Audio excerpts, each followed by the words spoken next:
Veligonda tunnel పనులు పూర్తయ్యాక పోరుమామిళ్ల రాచర్లకు కూడా నీరు వెళ్లేలా చర్యలు తీసుకోవాలని ముఖ్యమంత్రి నారా చంద్రబాబు నాయుడు స్పష్టం చేశారు. మార్కాపురం జిల్లా దోర్నాలలోని గంటవానిపల్లె వద్ద వెలిగొండ ప్రాజెక్టు ఫీడర్ కాలువ పనులకు ఈరోజు ముఖ్యమంత్రి శంకుస్థాపన చేశారు.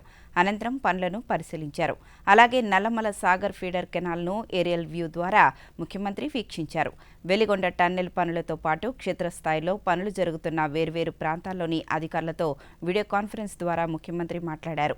నిర్దేశిత లక్ష్యానికి అనుగుణంగా పనులు పూర్తి చేయాలని ముఖ్యమంత్రి అధికారులకు సూచించారు.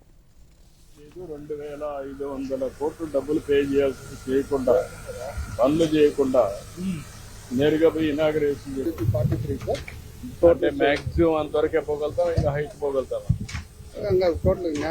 ఇప్పుడు జూన్ 15 కంప్లీట్ చేయాలి. సరే సార్, సరే సార్. మీరు దాన్ని బట్టి ఎప్పుడైతే ఆ లెవెల్ తగ్గుతుందో అది కూడా చూసుకొని ఆ సైడ్ ఈ సైడ్ రెండు ఆపరేషన్ స్టార్ట్ చేసి dead okay sir line June 15 అంటే కరెక్ట్ గా ఓకే సార్ 15 రోజులు వస్తుంది.